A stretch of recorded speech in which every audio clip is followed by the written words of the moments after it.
And a warm welcome to delegates joining us at the second Project Futures Festival this afternoon. My name is Donna Hanson and I'm a project manager for the Northwest Skills Development Network, and it's my very great pleasure to welcome our keynote speaker, Ruth MURRAY-WEBSTER, back to the festival. Those with long memories or access to Project Futures YouTube channel will know Ruth from a discussion last year about how to succeed in the noise and confusion of the VUCA world. Before I hand you over to Ruth, I will just remind you of the format and facilities for this event. Whilst Ruth is speaking, you should use the chat and Q&A sections in the panel on your right-hand side to post any questions or comments, and I will put the most popular questions to Ruth towards the end of her talk. A game code will have been given on screen at the beginning of the session for arriving on time. You can make a note of this in the Notes tab, also on the right-hand side of your screen. There will be a different game code at the very end of the session, and as regular attendees will know, top point scorers will be covered in glory and prizes at the end of festival party. Many practicing project managers here will know Ruth's work. She was a co-editor for the 7th edition of the Association of Project Management Body of Knowledge, which I'm sure we all sleep with under our pillows, and performed a similar role in the industry standard text for managing successful programs. She's enjoyed a long and successful consulting career, and now as Associate Fellow of the Said Business School at the University of Oxford, she is teaching a new generation of business leaders. She's had a productive writing partnership with David Hillson, publishing several books together, and they have made themselves the go-to thought leaders on everything to do with risk. Ruth has additional expertise in change management and has made it her mission to explore the people aspects of risk, and will share her practical wisdom about making intelligent decisions about risk with us in the next hour. But that's enough from me. Ruth is very much her own advert, so please join me in welcoming Ruth to our virtual stage. Thank you. Thank you very much, Donna. That was a fine introduction. So I almost didn't recognise myself, but it's great to be back here. And as Donna said, some of you might have heard me speak before. Last year, I was talking about the work I'd done for APM and for Axilos with Box 7 and with MSP 5th edition. This year I'm talking about all my own work, well, not quite all my own, my work with David Hillson on a book that was published last year called Making Risk in Important Decisions, A Leader's Guide. I was just listening to Adrian Dooley in the last session, and him saying that he's been around for 40 plus years, and it's really scary because so have I. And I would concur with Adrian that there are no silver bullets in this world of, leading change through projects. However, there are still some things we can learn, and hopefully you'll learn something this afternoon. And as Donna said, one of the roles I'm really privileged to hold, it's actually one of the most fun and enjoyable and interesting things I've ever done in my career, is as one of the programme directors on the government's Major Projects Leadership Academy at Oxford Said Business School. And in preparing for today, thinking about the people I work with there who are SROs or project directors or portfolio leads, grappling with the biggest things that we're trying to do with public money in this country, and how they are smart and intelligent people, like amazingly smart, amazingly intelligent, emotionally and cognitively. However, the projects that they're leading and the decision makers in those projects don't always make smart and intelligent decisions. And so what I want to explore a little bit this afternoon is why that might be and what we can actually do about it. So the first thing I'd like you to do, if you fancy having a little type into the chat, is just type into the chat, how many decisions do you think, a typical person makes in a typical day? Let's call it a working day, not a Sunday. So in a typical working day, how many decisions do you think people take? I'll just pause and see what might be flowing into the chat. I think there's a delay on this, isn't there? So it might just take a few seconds. I don't see any yet. Still don't see any. I'm going to carry on. Now, according to some people, we make 35,000 decisions a day, 2,000 an hour, one every 2 seconds. Who is the mad person who said that this might well be the case? I've given you a source of that information there. Now, you know, whether it's that many or not, obviously some of our decisions are subconscious, you know, many of them are conscious, and many of them actually don't matter that much. I always like to, you know, give a bit of an Orwellian theme to this, and to say, just as in Animal Farm, where all animals are equal, but some animals are more equal than others, then in the world of decision making, you know, all decisions are equal in some respects, but more equal than others in other respects. You know, some of the decisions I've made today, like which top I was going to put on, sort of don't matter so much in the scheme of things. Yet there are many things that do matter a lot. In every decision that we consciously make, there are 4 things that we need to understand. And I'll keep coming back to this. You know, we need to understand what our objectives, what are we trying to achieve, what is at stake. We need to understand the context for the objective, so the environment, or you know, the system that we're playing into. We need to understand the options that we have, including the change nothing option, and we need to understand the commitment to action of, you know, ourselves and of our team. I could have applied those 4 parameters into my choice of top this afternoon.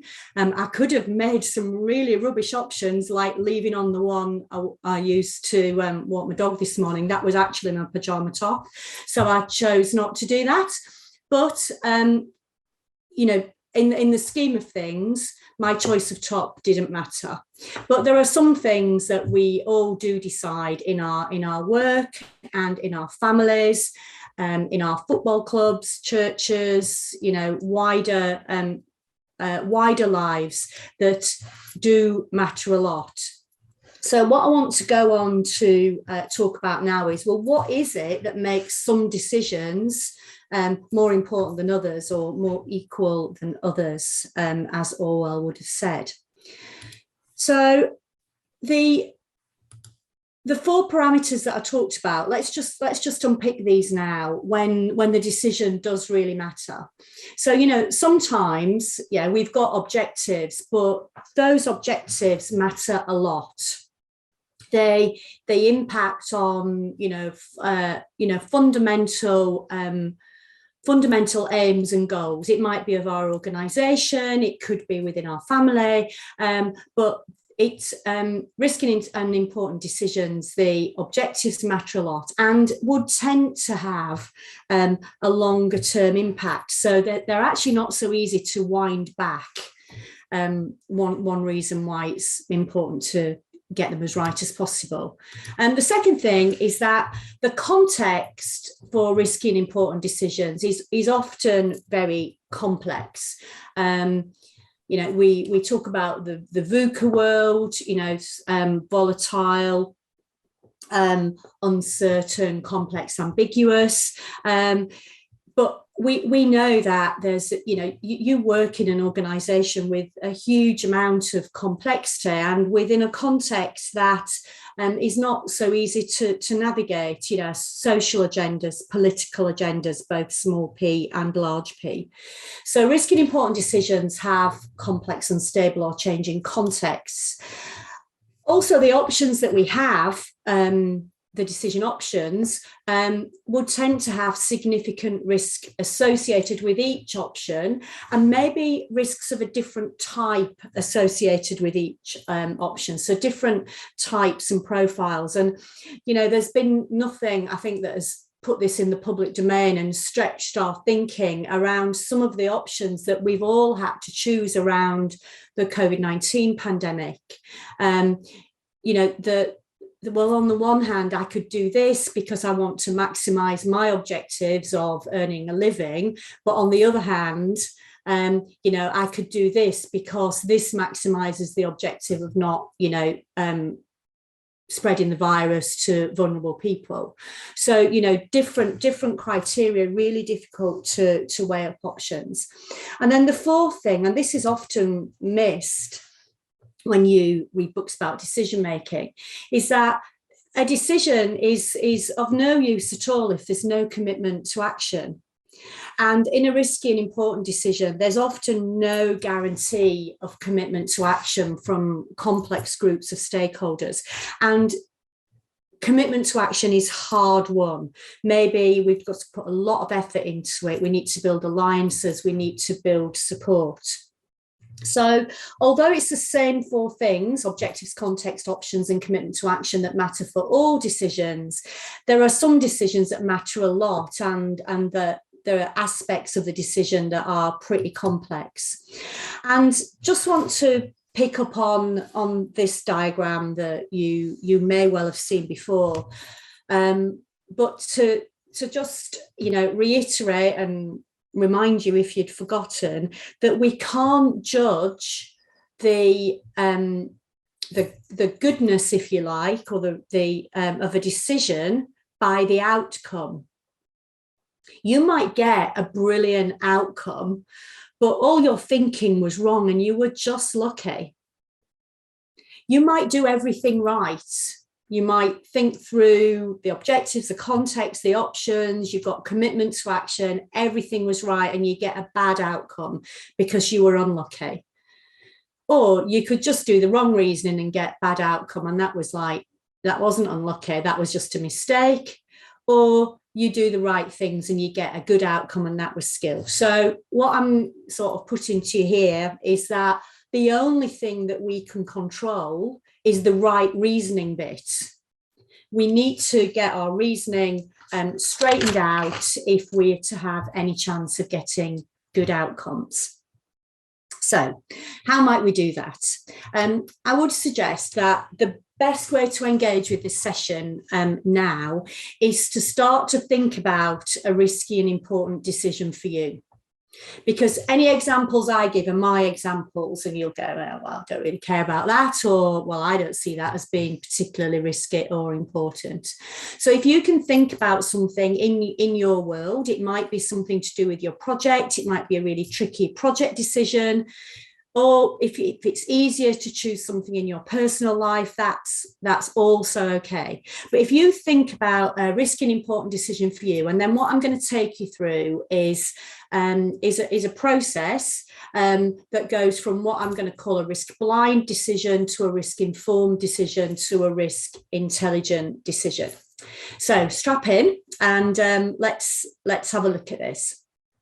So, as we've said before, all decisions, they need four things. And you're going to say, well, there's more than four things now on this slide, Ruth. Yes, there are. But the four things I've been talking about, three of them are to do with decision information. So do we understand the objectives? Do we understand the context? And do we understand the options open to us in that situation? And then we also need to understand something about decision makers. And we've talked about commitment to action.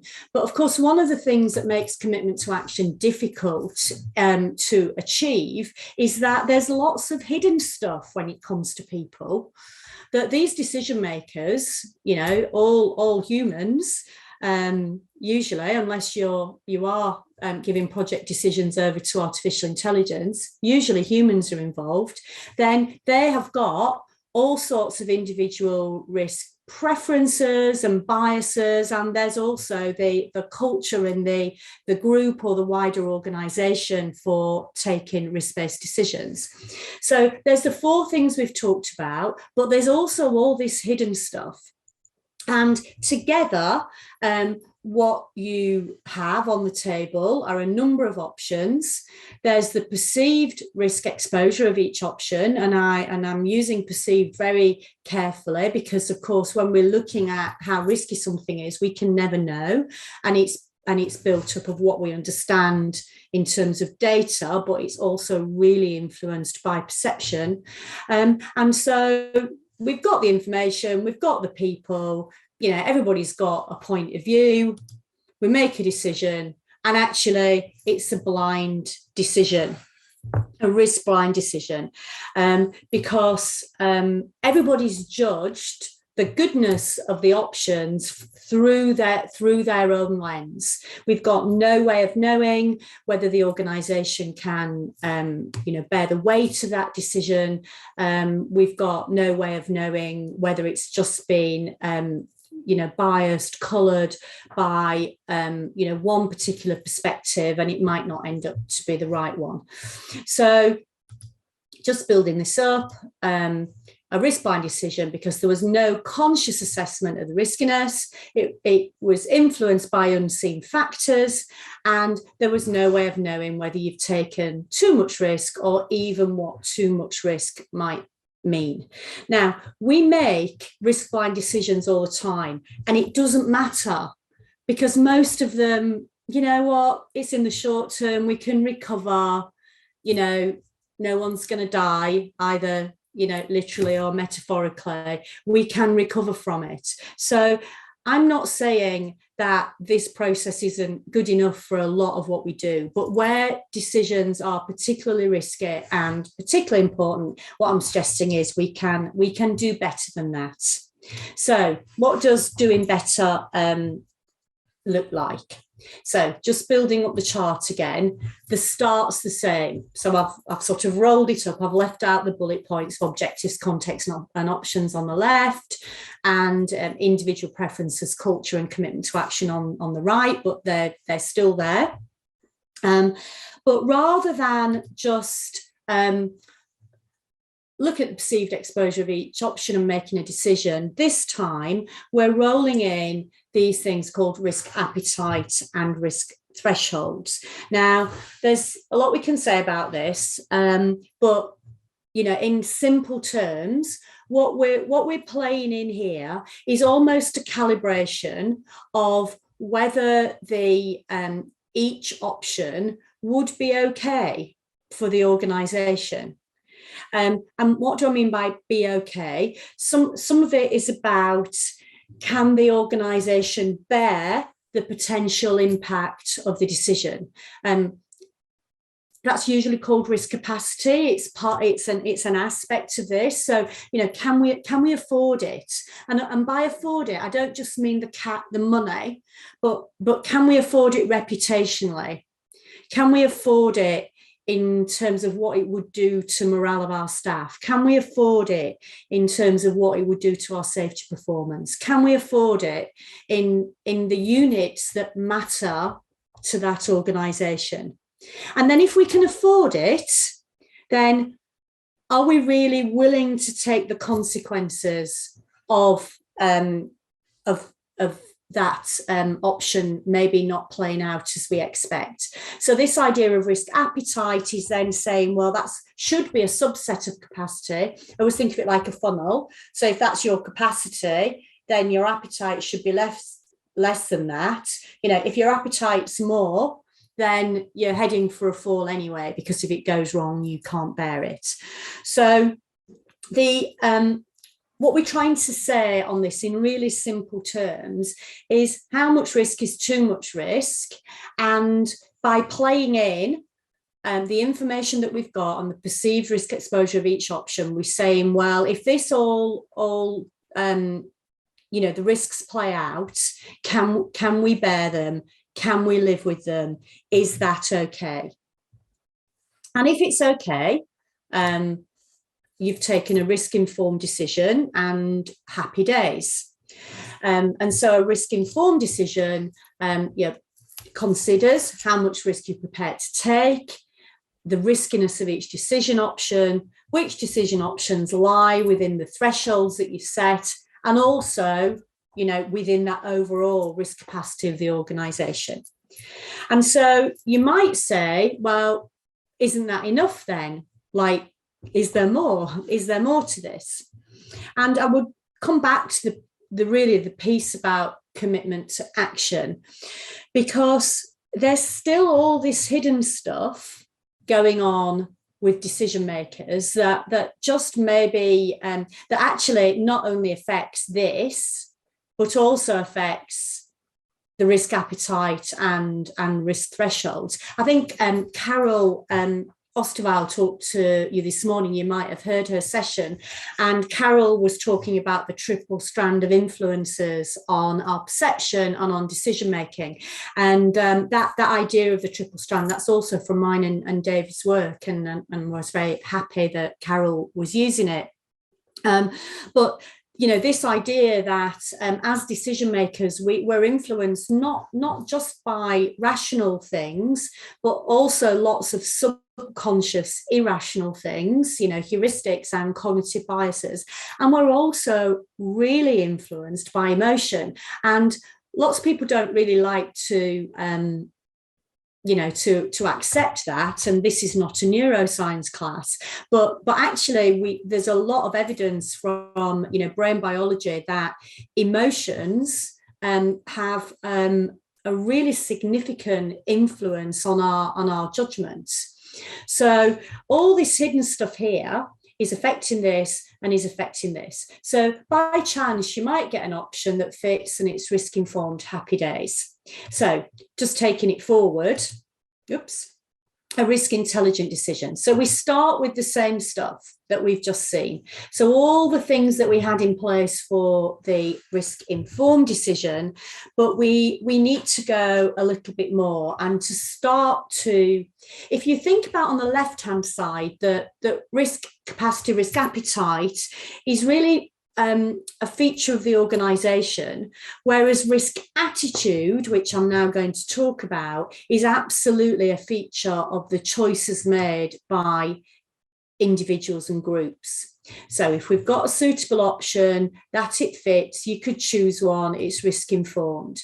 But if you don't have a suitable option, if you don't have commitment to action, if you've got decision makers, stakeholders who are grumbling and they're thinking, this doesn't fit at all for me, then there's something else we need to do, which is about really going through a control loop of saying, well, how might we need to modify our thinking about what's acceptable to fit with the perceptions of the individuals and groups about what's acceptable. So I'm going to try and make this a bit more tangible for you now.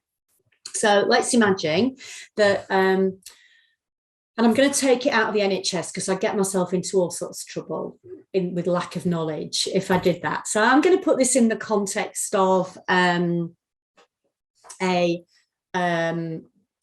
you're running schools, you're in a local authority and you're running an education system, or it might be a free school, or but anyway, you're involved in schools. Let's say they're secondary schools, and let's say that your project, it's got a change request that's sitting on your table. It might be a nice piece of paper change request, or it might just be a minister screaming in your ear.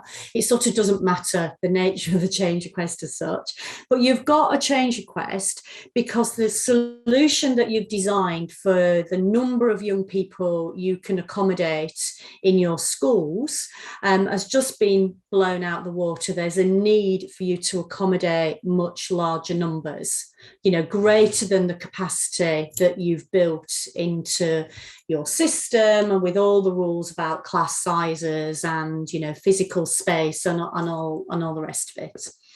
And you the reason for the change, the reason for you've been requested to put more children in schools is highly emotive or political. You know, maybe, and this, you know, I'm not saying this lightly, maybe it's because we've got lots of Ukrainian children who have been displaced from their country and need to be educated here, just like we needed to do when we had Afghan refugees late last year and their kids needed to go to school and the schools were full.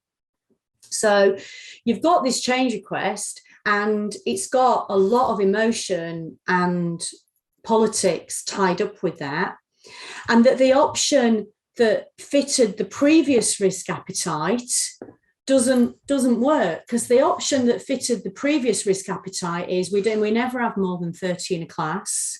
Sorry, we're full. Haven't got a suitable option. So what we've got to do is work around this loop of saying, well, how do we influence our previously chosen position? How might we need to modify our thresholds? Do we take more children into classes? Do we put up temporary classrooms and we have, more classes? Do we? And this is where I get myself into trouble, because I don't work in education either. But if you did, you'd have loads of options that you could work through, and where, back to those 4 things, your objectives, your context, your options, and you're trying to get commitment to action from your stakeholders, because decisions with no commitment are useless. Like, we don't do them. It's like, well, there's a decision, well, there's another one, oh, here's another, but we don't follow them through. So, there's quite a lot of work that then goes on, and I'm drawing, I've drawn this stuff as flowcharts, but of course it's messy, it's got people in it, it's got like strong emotions in it, and we need to work through this control loop to be able to choose a risk intelligent decision. So we will need to choose an attitude towards risk which maximizes the chances of achieving objectives and staying within the risk capacity.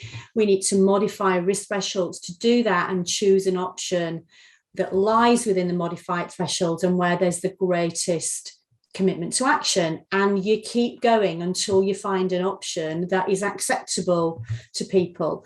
And of course, this then is not just about head, this is about heart as well. I would argue in equal measure. So if you go forward from that, so what does it take? And so what David and I have worked on for many years is saying, well, what would be the process, but also the sets of behaviours that we need to be able to be intelligent decision makers who are able to choose a risk attitude that gives us the right solution. And again, this is shown as a flow chart, but is and my co-author David Hillson is a very logical chap, and I'm a very illogical and random person around him, and I think that's why we work so well, because he draws things like that and then I try and put people in them. But this is all about people. It's a completely human process, because you might be thinking about your own decision now, or you might be thinking about school places. The first thing that you've got to be able to do is have a really good awareness and appreciation of what's going on and why. And usually that requires us to step out of, what's true for us, what our strongly held values or perspectives are, and try and look at it from the point of view of others, sometimes multiple others. So, there'll be lots of difference, lots of diversity that's fueled by emotion, by strong positions. And we haven't got a chance if we don't actually spend some time becoming more aware and appreciating what's happening. And when we've done that, we can make a judgment. Is this okay? Yes, well, we can carry on and we can keep that under review in this loop here. But actually, sometimes things need to change. People's attitudes needs to change. We need to change policies. We need to change procedures. We need to change all sorts of things in our projects and our operation. And if something needs to change, then we obviously need to be able to action that and to keep that under review. And this is where, when you've got really tricky decisions to make, where there are changes to risk attitude that need to be made to come up with an acceptable risk intelligent decision. This usually also plays into aspects of having a mature risk culture. And because for me, there are really only 4 important things here. And there are lots of risk culture frameworks around, really good one from the IRM, Institute of Risk Management. But for me, it really boils down to 4 things. How we as leaders communicate. So, are we certain about what we want, or do we listen? How we communicate our point of view, but also how we communicate when things perhaps don't go right. When someone's made a reasonable judgment, but things have gone wrong, is the messenger shot? So sometimes people talk about this, about tone from the top. I think it's slightly more than that, but really important as leaders that in these tricky decision-making situations, we have to be very careful about how we communicate. Also, how we enable information sharing, because decisions need good information about objectives, about context, about options, about they need risk analysis, they need all sorts of data. And if the data is limited, if you're not enabling information sharing, then it's very difficult for people to do this well. People also need support. They need support to learn, to build their competencies, but also support to speak up if they see things not going well, if that can be whistleblowing or something less than that, to speak truth to power, and also how we support people when things go wrong. And then the 4th, which is linked really closely to how we recognise and reward risk taking. And this is a real passion of mine, and a number of my clients at the moment are struggling with this, because of course all our performance management systems are really geared to rewarding the outcome.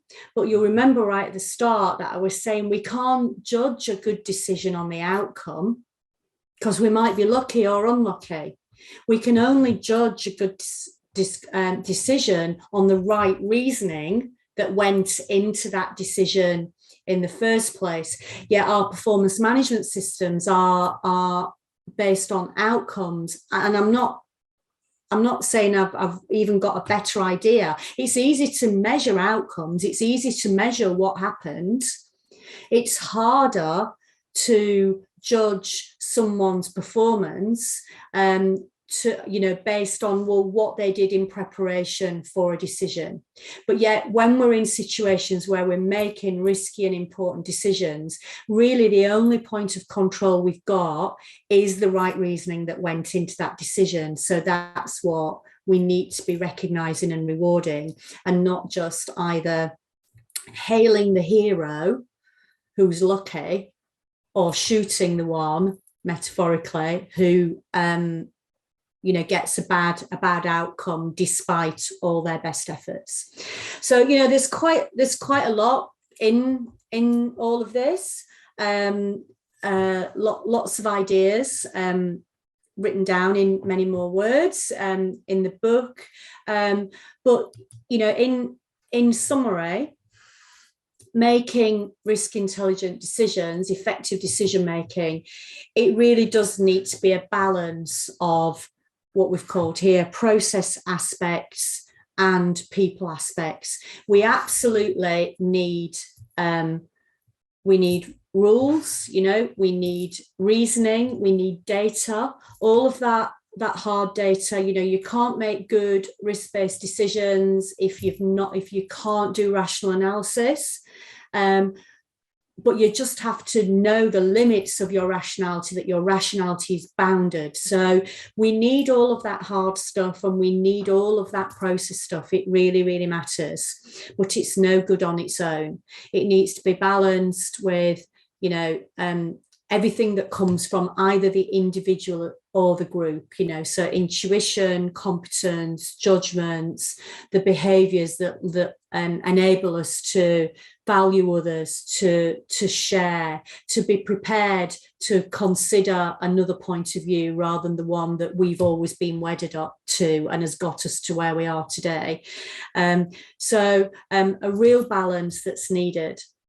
And I guess the questions that I just want to leave with you this afternoon is, you know, in thinking about your work or maybe difficult decisions that you're needing to make in your personal life, where may you need to do more work to gain commitment to action for an option that takes account of objectives, context, and, you know, all the available options, and can be borne financially and reputationally. Now, that's a really long sentence, but if I work back from this, we have to know how much risk the organisation can bear financially and reputationally. That might be at project level, it might be within your family. That's important to know, because that's the thing that just stops us being blind. If you remember, it was that information that took us from, you know, the lady with the blindfold to the one who was just peeping out, you know, with just through one eye. So we need to know that. We need to absolutely understand the objectives, all of the objectives. We need to understand the context. We need to understand the available options and the risk exposure of those. But more than that, we need to build commitment to action, and that means really getting working very closely with the decision makers when we've got a risky and important decision to make. So hopefully the framework that I've outlined in these slides, and obviously that you'll have going forward, will just help you a bit in bringing together the rational and the subjective bits of this subject. Obviously, if anybody wants to buy the book, that is available. And what I didn't put on there, and I've realised I didn't put on there, is David and I do have a website that goes with the book. So that's www.making. I'm hesitating because I don't know whether it's a hyphen or an underscore. I think it's making-decisions.com, but it could be making_decisions.com. I'll test it out in a minute. But anyway, there's loads more information on the website that's obviously freely available. And if you're wondering what these books are, these were David's and I's first books sort of on this subject. So this one was 2005, second edition 2007, 2008, 2011. And this book, don't go off to buy those. The publisher will hate me for saying it, but really the core ideas in these books are all in this new one. And then if you read that and you want to deep dive some more, then you might want to go back to these ones. So the things I've shared with you today, they're the culmination of a 16, 17 year alliance between David and I. Lots of thoughts about how we bring together the rational and the emotional in risky and important decision making, and hopefully food for thought for you, and something that you can use. So I'm going to stop there, Donna. And let's see if we've got any questions or things that people want to talk about. And thank you for inviting me, and enjoy the rest of the festival. Thank you very, very much, Ruth. You have in fact stunned the audience. Judging by the chat, everybody's still reeling from the number of decisions they've taken. Or I've put them to sleep. No, I think it did take me a little while to think, oh, what can this possibly be true? But I suppose it must be. So yes. Very interesting question just cropped up. Do you think the way we deal with risk is also affected by our age? That's a very human question. May well be. Yes, I suppose it depends what type of, so if the question is, do we become more cautious as we get older? Is that the question? I don't know, but I know that's a question that is something that I've reflected on. I mean, you know, that but I'm not sure it's a feature of age. I think it's a feature of you have different experiences. So I would have never worried about other people's children getting hurt, and some of the risks associated with, you know, that might harm children until I have my own children. It's not because I hate other people's children. It's just that it wasn't important to me right then. So I think that what happens is that as we get older, we get more experiences, different experiences, and maybe and through that see the results of more things going not to plan. You know, we know that what the thing I was saying about emotion, that it's about strongly held memories. So if you've had an experience and it was, you know, and it was, you know, it really mattered to you. It might have been something going really bad. It actually could be something going really good, but we absolutely remember that. And the next time we're faced with a situation that is anything like it, that's what pops up. Have I seen anything like this before? Yes, I have. Nothing good, not going there. That's really risky. And of course, that's just our perception based on the past. So I could talk about this all day, but I'm just trying to come back to the question. Do you think that it's associated with age? Yes, I think that our experience and age does have an effect, yes. So it's less about age, more about life experience. Yeah, different experiences that we've had, and we've seen more, and therefore, and we've probably got hurt more. You know, I'm not, let's say, necessarily physically hurt, but you know, we've yes. been bruised more, and yes. And so therefore maybe are more cautious. But of course, it doesn't apply to everybody. Some people are gung ho until they die. You know. Okay. Yeah, that does remind me of my shock, really, when I started my MBA, because I thought, you know, business decisions were always done entirely rationally, yeah. And I found that they weren't. And I think I'm still reeling from that shock, even though I'm not a particularly rational actor myself. It's weird how everybody's baseline for risk must be different. Yes, and there are some brilliant, you know, some great books to read, you know, on this, things like, you know, some people might have read Daniel Kahneman's Thinking Fast and Slow. Daniel Kahneman with Tversky was, you know, won a Nobel Prize for his thinking on, you know, on risk taking.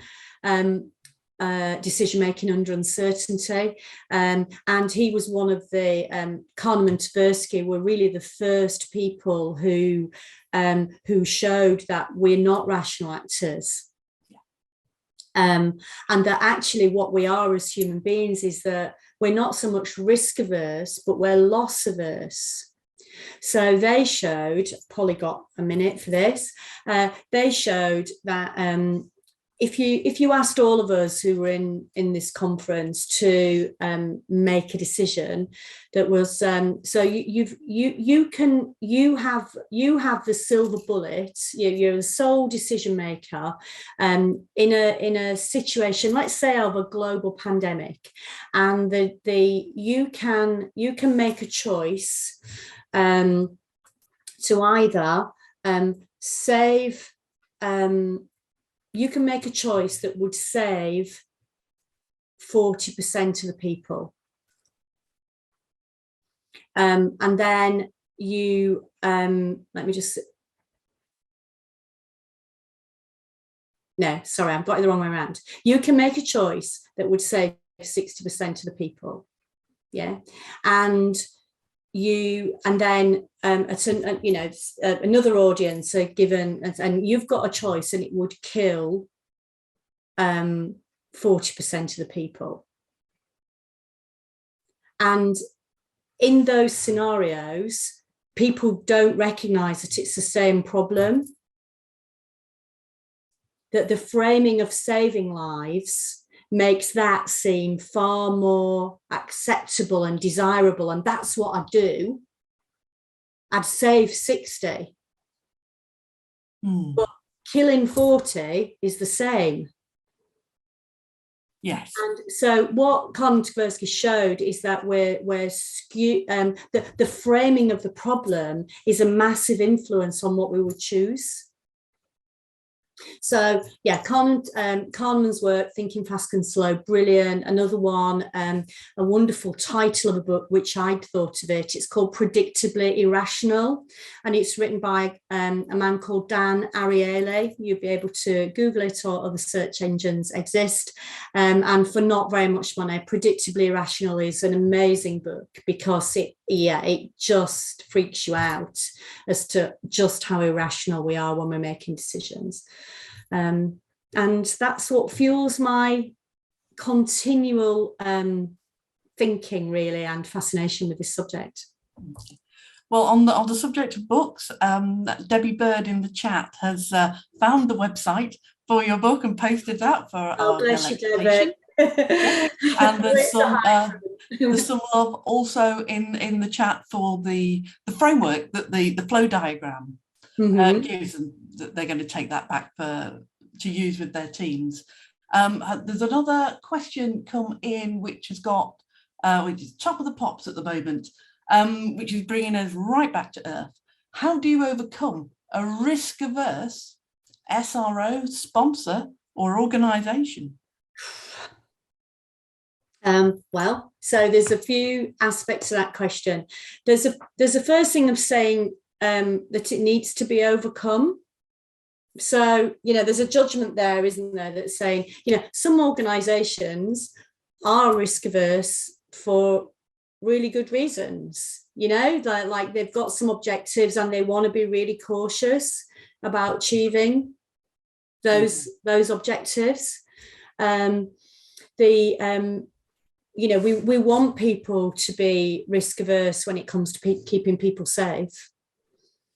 We want people to be risk averse when it comes to protecting the environment. Like risk aversion's not a bad thing. It can be an inappropriate thing, but it's not necessarily a bad thing. So I guess the first thing is to find, so the questions are really, well, if I were working for somebody who I thought was being too risk averse, that they were the project wasn't being served in the right way through that level of cautiousness, then I guess it's back to that. I'm going to just go back in my slides here. It's well, two things. First of all, it's about, do you appreciate the objectives, the context, etc. for the decisions, but then it's about you having a conversation and being, becoming more aware and maybe more appreciative of their point of view, or engaging them in a conversation where, maybe they could be more aware and appreciative of a different point of view that might be better, So I'm thinking I've got loads of people sort of flooding, into my head now. But I mean, there's one guy now, he actually does work for NHS, for NHS England, or whatever it's called now, who he's got the opposite problem. He feels very, very strongly that the SRO and the organisation have got too much of a risk-seeking attitude in this particular project, and he's got lots and lots of data and perspectives, and that say that's wrong and they're heading for a fall. And one of the things I've been coaching him on is, well, how might you speak up? What are the ways that he can share his point of view without sounding to be whining or bleating, because none of us want that, do we? It's not like this. So actually, our ability to frame our argument that there might be a different way of looking at this, either verbally or in writing, and being able to engage, people in a conversation is really important. Obviously, you then need that SRO to be aware themselves and to, demonstrate some maturity in listening to what another point of view might be. But at the end of the day, I can draw charts all alike, but it's all about people and conversation. Right. Okay, I think we understand that. I do want to jump in with a question of my own, because I was really interested in what you had to say about our reward systems all dealing with the outcome. You can be unlucky or, take a misstep, and there's no recognition of getting your reasoning right. And you mentioned in your presentation that this is a live issue for some of your clients now. So it just took me back to doing mathematics and thinking, well, the point is you've got to show your workings. Yeah, absolutely. And get lots of little ticks for that. But I think imagine how something like the NHS would do it. No, and that's a great analogy, Donna. I wish I'd thought of that myself. It is about showing your workings. Yeah, it's absolutely about showing your workings. And I think at an organisational level, that's really hard, isn't it? That has to happen team by team. I think it's, I haven't thought about it enough. I don't think I've got an answer for the very top level metrics that would be used. It's really hard. You're always, there's always top level metrics that are going to be outcome based. But actually, in terms of how we reward risk taking, it's almost that they exist, but that our performance and our decision making it's not as simple as saying those results are what we should be judged on in entirety. So it's I think that for within individual teams, if you're a line manager, you're a project leader, you're a department head, there is something about showing your workings, and particularly because it's not only that the outcome's not a reliable indicator, if you like, of whether the decision was a risk intelligent decision, but also there's a massive time lag. So you've done your workings now, and the answer is going to be in 3 years. So, and we need to judge performance now. So, yeah, I think there isn't a silver bullet, but I think it's something that, as you work with your teams, be thinking about, well, how can you reward better decision making, and how might you do that? Okay, and then we get into the arena of how do you define better decision making, which is very difficult to do over a very long timeline. I'm just going to squeeze in one final question, which is to do with your opinion of whether, particularly in the NHS, there's a danger of groupthink with the project board concept as far as risk is concerned. And absolutely, and thank you for raising that, because I didn't mention groupthink, but if I just go back in my slides here, just to here, obviously all of that hidden stuff with decision makers, it's not just about individuals, but it is about group biases, of which groupthink is the one that seems to have the most effect. So groupthink being that, within a group, because we're social animals, it's more important to us at the point of making a decision to maintain social cohesion than it is to get the right answer. And so, I always call it sort of safety in numbers decision making. It's like, oh yes, we decided. And groupthink, obviously the history of it is in the Kennedy government, that in groupthink, we decided, but no single individual around that table would have decided that on their own. And so that absolutely is a feature in organisational life, and one that, if you have got a role to help decision-making teams make good decisions through facilitation that we need to call out. Thank you very much, Ruth. We are almost on time for wrapping up. Thank you very much indeed for your talk and your conversation this afternoon. Sad to say, I think you've given us all a headache of thinking about our own attitude to risk, let alone our organisations or our teams. But you have shown us a route forward, and that's the important thing. And on behalf of the festival, thank you ever so much for coming along to speak with us today. You're absolutely welcome. Good luck, everyone.